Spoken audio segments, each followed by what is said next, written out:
Welcome to my YouTube channel. आप सभी के बीच में आज मैं एक नए टॉपिक लेकर के आया हूं। वह टॉपिक्स है जो आपका blood vascular system of man, यानी कि मनुष्य का रुधिर परिसंचरण तंत्र अथवा रुधिर संवहन। आप लोग जैसा कि इसमें देख रहे हैं कि आज मैं सब क्या करूंगा, बातें जो ह्यूमन होता है, ठीक, मैन, यानी बात करें मानव, मानव की पूरी हृदय की संरचना के संबंध में बात करूंगा। मानव की जो हृदय होती है वह किन पेशियों से मिलकर बना होता है, मानव के अंदर यानी कि जो रुधिर ब्लड वेसल्स की जो क्रियाविधि है वो कैसे होती है, मानव के अंदर शुद्ध और अशुद्ध रुधिर कब कहां से कैसे आती है और वो किस पद्धति में काम करती है, ये सब डिस्कशन मैं इस वीडियो में करूंगा। आप लोग इस वीडियो को अंत तक जरूर देखिए और यह आपके परीक्षा उपयोगी भी रहेंगे। साथ में मैं आपको ये बता देना चाहूंगा कि इसमें एक एक पॉइंट आपके लिए बहुत ही यूजफुल होंगे। मैं बेसिकली बता देना चाहूंगा कि इसमें बहुत इंटरेस्टिंग चीजें हैं, कि इसमें ऐसी चीजें कहीं नहीं आपको मिलेगा कि जिससे कि आपको ये बोरिंग महसूस हो। ठीक, आप उसमें देखने की कोशिश करते हैं। ठीक, तो जैसा कि मैंने ये हृदय एक बनाया है संरचना, इसको इसलिए मैंने बना के रखा हूं ताकि मैं इसके बेस पे आपको पूरी हृदय की संरचना समझा सकूं, पूरे हृदय की कार्यविधि को समझा सकूं, अच्छे से आपको समझ में आ जाए। तो हम चलते हैं। इसमें कह रहा है कि ब्लड, ठीक, वेसल्स में ब्लड को पंप करने का काम हार्ट करता है। कौन करता है? हार्ट। ये जो हमारा हार्ट है यह किसको पंप कर रहा है? यह जो है, ठीक, ब्लड को पंप कर रहा है। ये बात को समझ रखना, किसको पंप कर रहा है? ब्लड को। और वो जो ब्लड को पंप करेगा तो वो ब्लड क्या होता है, जब प्रेशर लगाता है, एज एग्जांपल जैसे हम लोग क्या करते हैं, जब साइकिल में या फिर मोटरसाइकिल में जब एयर यानी हवा को भरना होता है तो उस पर वो प्रेशर लगाते हैं। जब प्रेशर लगाते हैं तो वो क्या होता है, एयर वह पाइप के थ्रू कहां पहुंच जाता है? ट्यूब के अंदर पहुंच जाता है। वैसे ही जस्ट इसमें भी होते हैं जो ब्लड वेसल्स से, ठीक, ब्लड वेसल्स से जो ब्लड आता है, ठीक, जो ब्लड आता है इधर आएगा, फिर यहाँ आएगा, यहाँ भी पंप होगा, उसके बाद फिर लंग्स में जाएगा, लंग्स से फिर आएगा, फिर उसके बाद पंप होगा, फिर उसके बाद पूरी बॉडी में फैल जाएगा। इसकी जो प्रोसीजर्स है, इसकी जो कार्यपद्धति है वो कुल 2 सिस्टम्स में होती हैं, एक तो इधर और एक इधर होती हैं। पहला यहाँ, दूसरा यहाँ होती हैं। तो मैं आपको दोनों समझाऊंगा अच्छे से, इसीलिए मैंने इस फिगर्स को ड्रॉ किया है। इसलिए यहां देखिएगा, इसलिए इसे रुधिर संवहन तंत्र कहते हैं। इस शब्द को समझो, यह शब्द क्या कह रहा है, यानी रुधिर संवहन। संवहन का मतलब क्या है? एक जगह कई चीजों का मिक्सिंग है और वह गति कर रहा है। वह क्या कर रहा है? गति कर रहा है। हमारी पूरी बॉडी में फैला हुआ है, पूरी बॉडी में एक जगह से दूसरी जगह पर रन कर रहा है। ये चीज संवहन का मतलब हुआ। चलो अब आगे हम देखते हैं। हम इन लोग इसकी बात करते हैं जो हृदय है। हृदय को स्टडी करने के आधार पर, इसको किसके आधार पर? ठीक, स्टडी के आधार पर, मतलब स्टडी में आसानी हो, इसमें क्या हो, ठीक, आसानी हो जाए, ये बात समझ के रखना, ठीक, आसानी हो, इसके लिए क्या किया जाता है, इसे 2 पार्ट्स में डिवाइड किया गया। इसे कितने पार्ट्स में डिवाइड किया गया? 2 पार्ट्स में डिवाइड किया जाता है। पहला है तो इसको हम लोग देखेंगे, ठीक, हार्ट, ठीक, पहला क्या है? हार्ट है, और दूसरा जो है वेसल्स है। वो क्या है? ठीक, वेसल्स। ओके, ये 2 भाग में इसको डिवाइड कर दिया गया है। तो पहला इसका है जो भाग है वह है हार्ट, दूसरा भाग जो है वो क्या है? वेसल्स है। तो अगर हमको आपको पूरी ब्लड वेस्कुलर सिस्टम यानी कि ब्लड सर्कुलेशन सिस्टम को समझना है, या फिर बात करें ठीक ब्लड वेस्कुलर सिस्टम को भी अगर समझना है, तो उसके लिए हम आपको हार्ट को और वेसल्स को दोनों को समझना पड़ेगा, तब तो हम आसानी से समझ सकते हैं। इसके बाद बेसिकली अगर बात करें हमको ब्लड को, तो ब्लड को अलग से समझना पड़ता है। तो ब्लड को अगर अलग से समझे रखेंगे और इसको यहां समझ लेते हैं, दोनों के फिर उसमें दोनों को मिक्स किया जाता है, दोनों को जोड़ा जाता है, दोनों को जोड़ करके फिर पूरी संपूर्ण वेस्कुलर सिस्टम को समझा जाना आसान हो जाता है। तो यहाँ पे हम आगे और चलते हैं। अब बेसिकली हम लोग समझते हैं हार्ट के संबंध में। किसके संबंध में? हार्ट के संबंध में। अब उसके बाद इसमें देखते हैं जो हार्ट है उसकी पोजीशन क्या है, उसकी हम लोग पोजीशन देखेंगे, उसकी स्थिति, उसकी क्या देखेंगे? ठीक, स्थिति, ठीक, पोजीशन इसकी देखेंगे, कहां पे ये रहता है। सबसे बड़ी बात यह है कि इसकी जो पोजीशन है वो कहां पे रहता है। तो इसकी जो पोजीशन है वह हमारे आपके जो ये लंग्स है और ये लंग्स है, ये दोनों लंग्स में, यानी कि एक लेफ्ट और एक राइट में जो लंग्स हैं उन्हीं के मध्य में यहां पे ये स्थित होता है। कौन? हमारा हार्ट। जो डायफ्राम होती है, डायफ्राम को जस्ट ऊपर और आगे की तरफ होती है, पीछे की तरफ नहीं, आगे की तरफ होती है। पीछे की तरफ की अगर बात करें तो वहां पे जो हमारा लीवर होता है और जो हमारा ये यानी स्टमक होता है, वो सब उस एरिया को ढक लेते हैं, वहां पे होता है। तो इस बैक साइड नहीं, बोन की तरह, बैक बोन की साइड में नहीं होता, ये इधर के साइड में जस्ट आगे होती है।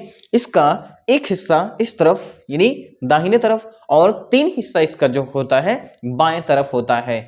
ये बात आप समझिए, यानी कि एक हिस्सा राइट साइड और बाकी जो होते हैं 3 हिस्से वह किधर होता है? लेफ्ट राइट में होती हैं। इस तरह से इसकी हम पोजीशन को समझ लिए हैं। अब इसकी हम लोग बात करते हैं, अब इसकी समझते हैं शेप, साइज, आकार प्रकार समझते हैं। ठीक, इसकी जो हम देखते हैं शेप, क्या देखते हैं? ठीक, शेप देखते हैं। अब इसकी जो शेप है, आकार, हम बात करें क्या? ठीक, आकार।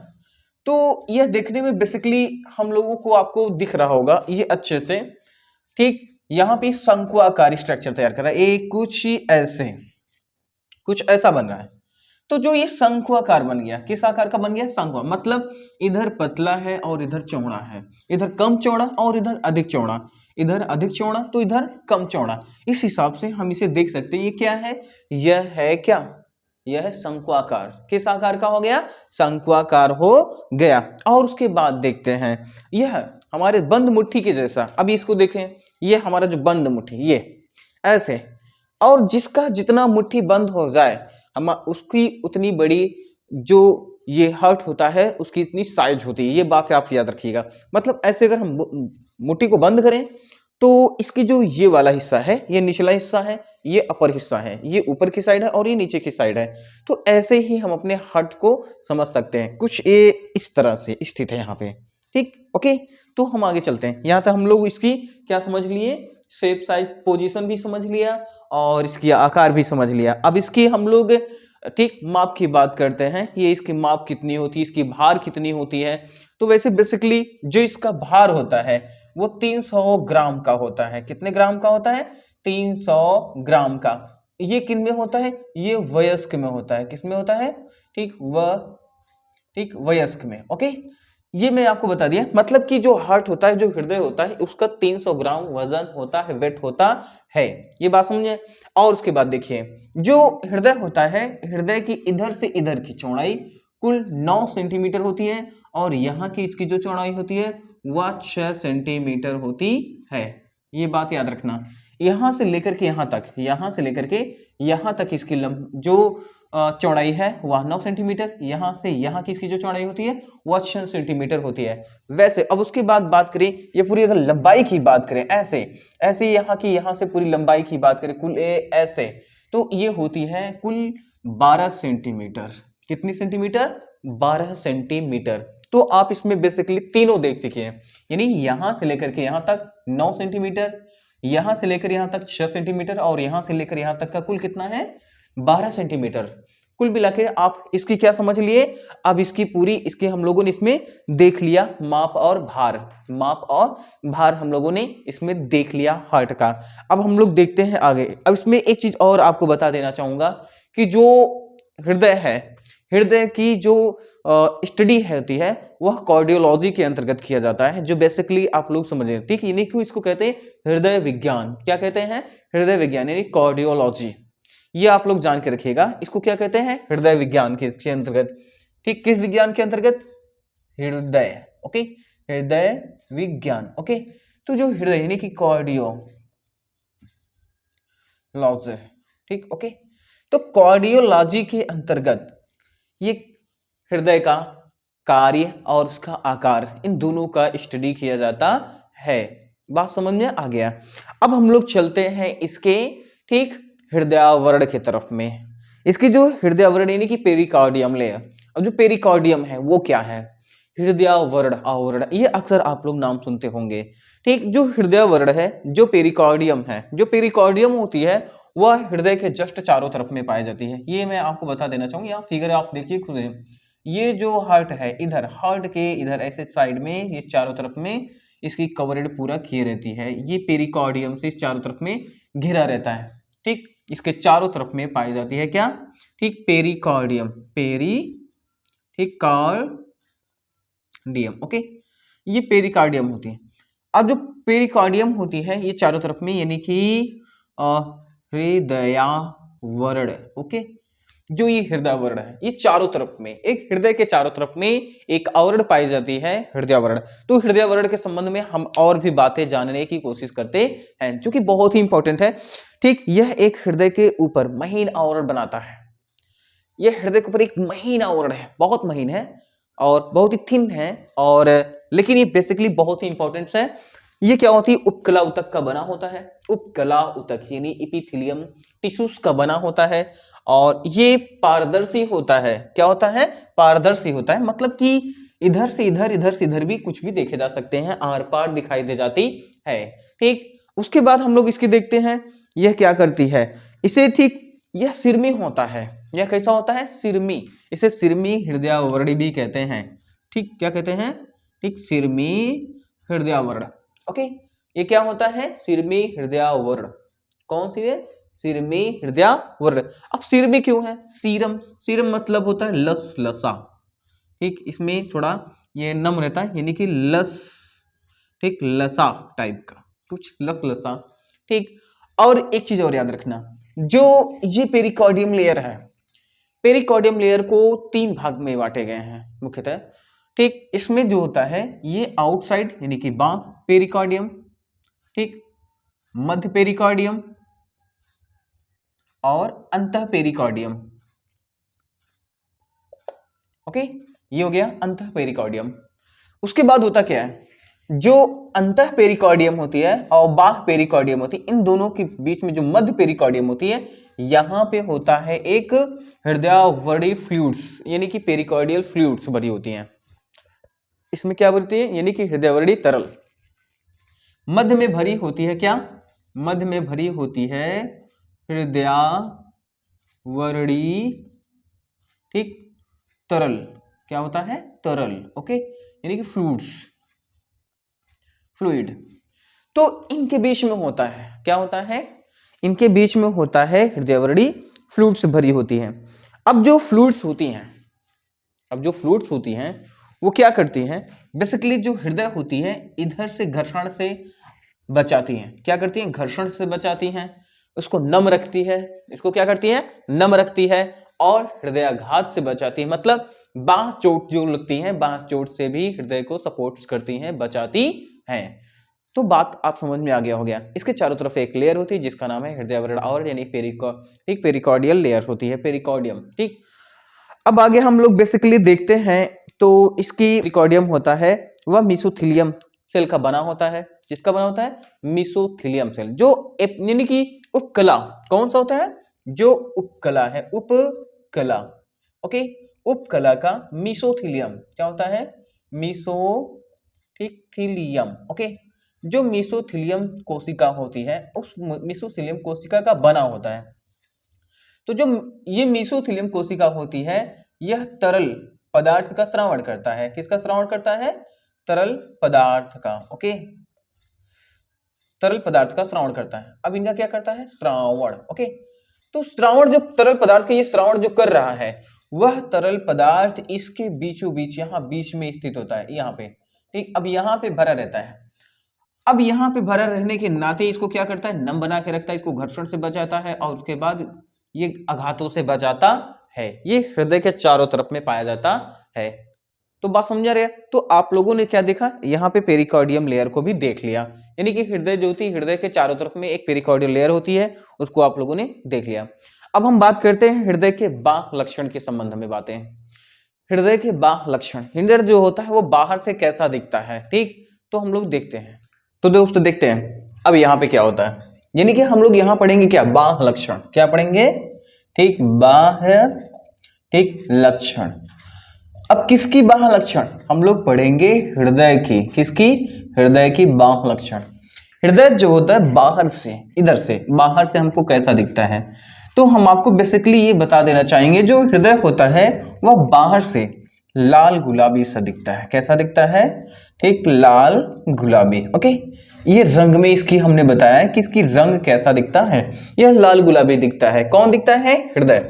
अब हम लोग आगे देखते हैं, जो हृदय होता है, हृदय में कुल कितने 4 कक्ष होते हैं? कुल कितने कक्ष होते हैं? कुल 4 कक्ष होते हैं, जिसमें से 2 ऊपर और 2 नीचे होती हैं। 2 ऊपर और 2 कहाँ होती है? नीचे होती है। तो यहाँ पे जो 2 ऊपर होती है उसको हम अलिंद कहते हैं, और जो नीचे होती है उसको हम क्या कहते हैं? निलय। ये ऊपर होती है, ये कहाँ होती है? ऊपर होती है। और ये कहाँ होती है? ठीक, नीचे होती है। ठीक, ये कहाँ होती है? नीचे होती है। तो देखिए बेसिकली इसमें जो होते हैं, ये जो अलिंद होते हैं, ये भी 2 भागों में बटे होते हैं। तो 2 भाग जिनके जो होते हैं वो क्या होता है? एक दायां होता है और एक क्या होता है? बायां होता है। ठीक, एक क्या होता है? दायां, और एक क्या? बायां होता है। जैसा कि इसमें दायां और बायां है, वैसा ही इसमें भी दायां और बायां होता है। ये बात याद रखना। जिस तरह से अलिंद में आपको दायां अलिंद, बायां अलिंद, जिसमें भी आपको मिलेगा दायां निलय, बायां निलय। तो मैं अलिंद के बीच में बता देना चाहूंगा, जो दायां, ठीक, दायां अलिंद है और बायां अलिंद है। यहां पे देखिए, ये वाला हिस्सा जो है और ये वाला हिस्सा जो है, ये आपको दिखेगा, ये क्या है? ये दायां है। ये क्या है? दायां अलिंद है। ओके, ये क्या है? दायां अलिंद है। और ये क्या है? ये बायां अलिंद है। ओके, ये क्या है? बायां अलिंद। अब जो दायां अलिंद है और बायां अलिंद है, इन दोनों के मध्य में एक थिन क्या होता है? एक थिन लेयर होती है, परतें होती हैं। यहाँ पे से बहुत पतला होता है। बेसिकली इसको देखेंगे तो अच्छे से दिखेगा नहीं, लेकिन फिर भी यहाँ पे एक लेयर होती है जिसको क्या बोलते हैं? अंतरा। ठीक, ठीक, अंतरा या अंतर। ठीक, अंतरा अलिंदी। क्या बोलते हैं? अंतरा अलिंदी पट्ट। ओके, क्या बोलते हैं? अंतरा अलिंदी पट्ट। अब जो इन दोनों को एक दूसरे से अलग कर देता है, यानी दाएं और बाएं को, क्यों? क्योंकि इसमें बेसिकली क्या होता है? CO2 युक्त ब्लड होता है, और इसमें क्या होता है? O2 युक्त ब्लड होता है। तो CO2 युक्त ब्लड और O2 युक्त ब्लड एक दूसरे से मर्ज ना होने पाए, एक दूसरे से मिलने ना पाए, ये खास बात इसमें होती है। फिर उसके बाद हम अगर बात करें निलय की, तो निर्दय के बीच में ये है निलय। ये क्या है? ये है निलय। ओके, तो यहाँ पे क्या है? ये दायां निलय है, और उसके बाद ठीक ये दायां निलय, और ये क्या है? ये बायां निलय है। ओके, ये बायां निलय। ओके, ये देखते हैं। चलो, तो दायां निलय और बायां निलय हमने देख लिया। अब हम बेसिकली इसकी बात करते हैं कि इन दोनों के बीच में कौन सी पट होती थी। इन दोनों के बीच में जहां पे अलिंदी लिखा है, यहीं पे निलय लिख देते हैं, बस निलय पट। ओके, आंतरिक निलयी पट, अंतरा निलयी पट। लेकिन एक बात और बता दें, जैसा कि इससे पहले हमने देखा, जो अंतरा अलिंदी पट था वो थिन था, लेकिन ये थिक होता है। ये क्या होता है? थिक, यानी मोटे में होता है, और ये काफी हॉटली होता है, इस पर ज्यादा प्रेशर लगानी पड़ती है। तो यहां से क्या होता है? एक इलेक्ट्रिक शॉर्ट, यहां से इलेक्ट्रिक शॉर्ट उत्पन्न होती है। तो इसमें जब पुशिंग होती है तो ये फिर पंप करता है, उसके आगे जाता है। ठीक, इसलिए तो ये क्या है? ये अंतरा क्या है? ये अंतरा ठीक, अंतरा निलयी पट। ओके, ये क्या है? अंतरा निलयी पट। अब आगे देखते हैं। जो हृदय होती है, हृदय की दीवार को 3 भागों में बांटा गया है। हृदय की दीवार को कितने भागों में? 3 भागों में बांटा गया है। पहला है एंडोकार्डियम, दूसरा है मायोकार्डियम, तीसरा है एपिकार्डियम, यानी कि अंत हृदय स्तर, मध्य हृदय स्तर, और उसके बाद क्या है? बाह्य हृदय स्तर। देखते हैं एंडो, ठीक, जो होता है एंडोकार्डियम, ये अंदर की जो लेयर है, यहां पे आप देख रहे हैं ना, ये वाला लेयर, ठीक, ये वाला लेयर है एंडो। ओके, ये कौन सी लेयर है? एंडोकार्डियम।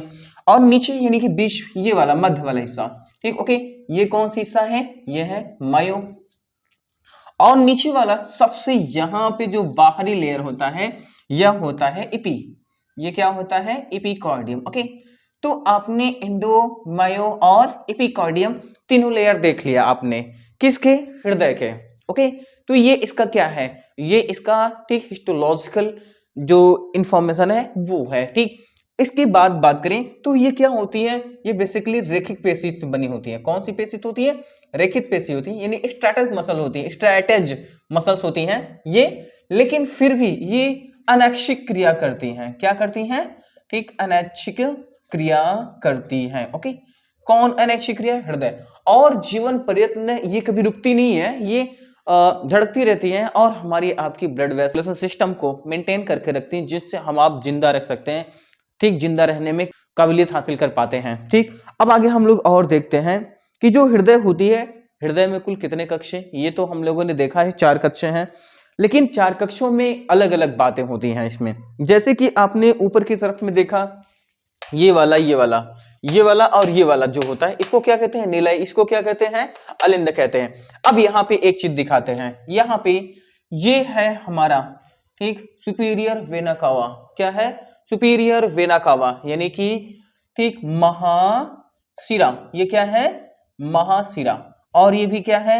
महाशिरा। ओके, ये महाशिरा जो होती है, इनसे ब्लड, ठीक, इधर से जो नीचे से, ये एक नियर साइड से ब्लड आता है, इधर अपर साइड से आता है, दोनों आकर के यहाँ पे खुलती हैं। ये छेद है और एक ये छेद है, और ये खुलती कहाँ है? ये अलिंद में खुल रही है। कहाँ खुल रही है? अलिंद में खुल रही है। ठीक, अब यहाँ पे जब अलिंद में खुलती है तो सारा का सारा ब्लड इधर आता है, तो यहाँ पे द्विवल्नी कपाट होती है। तो द्विवल्नी कपाट जब होती है वो ऐसे खुलती है, तो यहाँ पे आती है आवाज लब। यहाँ आती है आवाज किसकी? लब की। आवाज जैसे ही लब की आती है तो यहाँ से ब्लड जितना होता है वो सारा का सारा किस में आ जाता है? निलय में आ जाती है। कहाँ आता है? निलय में। तो होता क्या है, ये इधर ना जाने पाए, इसके लिए क्या होता है, ये वाल्व होती है, ये ऐसे ऑटोमेटिक यहाँ पे बंद हो जाती है। जब ये वाल्व बंद हो जाती है तो सारा जो ब्लड सप्लाई होता है इधर ना आने के बजाय इधर जाने लगती है। मतलब अब ये जब कपाट बंद होती है तब आती है आवाज लब। यानी कुल मिला के बात करें, लप और सॉरी डब यहाँ होती, यानी कि लब की आवाज कब होती है? जब ये ओपन होती है, खुलती तो लब की आवाज, और जब ये बंद होती है तब ये डब की आवाज करती है। किसकी आवाज करती है? डब की आवाज। अब बंद हो गई, क्या हो गई? बंद। जब बंद हो जाने के बाद क्या होता है? सारे का सारा ब्लड जो होता है इधर आती है। अब यहाँ पे क्या होती? यहाँ पे होती फुफ्फुस। कौन होती है? ठीक, फुफ्फुस। ठीक, धमनी। क्या होती है? धमनी यहां लिख देते हैं। ठीक, फुफ्फुस धमनी होती है। ओके, तो जो फुफ्फुस धमनी होती है, एक लेफ्ट की तरफ और एक राइट की साइड में, एक लेफ्ट और एक राइट साइड में क्या करती है? ब्लड को फ्लू यानी कि बहा देती हैं, फ्लूट कर देती हैं। अब होता क्या है, वहां जाने के बाद जो लंग्स होता है, लंग्स में कार्बन डाइऑक्साइड को छोड़ करके ऑक्सीजन को ले लेता है। कार्बन डाइऑक्साइड छोड़ना और उसके बाद ऑक्सीजन को लेना, ये कोई बेसिकली आम साधारण घटना नहीं है। इसमें यानी कि बात करें तो ये परासरण और विसरण यानी कि ऑस्मोसिस और डिफ्यूजन जैसी चीजों को समझना पड़ेगा, तब जा करके हम ये समझ पाएंगे कि जो हमारा आपका ब्लड यानी कि ब्लड होता है, ब्लड में आरबीसी होती है, आरबीसी में भी हीमोग्लोबिन होती है, हीमोग्लोबिन किस तरह से ऑक्सीजन के साथ में कॉम्बिनेशन करके कार्बन डाइऑक्साइड को छोड़ करके ऑक्सीजन को लेकर के फिर उसके बाद हमारी आपकी सारी बॉडी में फ्लूट कर देती है। वो सारी चीजें हम इसमें देख सकते हैं। ठीक, तो ओके, हम आगे देखते हैं। बेसिकली तो यहाँ जाती है, फिर शुद्ध होती है। शुद्ध, यहाँ गई शुद्ध होने के लिए, यहाँ गई शुद्ध होने के लिए, इधर गई शुद्ध होने के लिए, यहाँ गई शुद्ध होने के लिए। शुद्ध होने के बाद O2 युक्त हो गया। क्या हो गया? O2 युक्त। अब यहाँ आएगा, ये देखिए, ये है फुफ्फुस महा, ठीक, ये है फुफ्फुस महाशिरा। ये मान लो फुफ्फुस महाशिरा नहीं, सॉरी, फुफ्फुस शिरा होगा, फुफ्फुस शिरा। ओके, देखिए ये सेक्शन में भी होता है। अब आप कंफ्यूज्ड हो जाएंगे, आप कंफ्यूज इस बात के लिए हो जाएंगे कि जो शिरा होता है, अब यहां पे देखना होगा, तो जो शिरा होता है ना, बेसिकली जो शिरा होता है उसमें CO2 युक्त ब्लड बहता है। कैसा ब्लड? CO2 युक्त ब्लड। ओके, यहां पे देखते हैं। लेकिन अगर बात करें जो धमनी होता है, क्या होता है? धमनी। अब धमनी में क्या होता है? O2 युक्त, ठीक, युक्त ब्लड बहता है।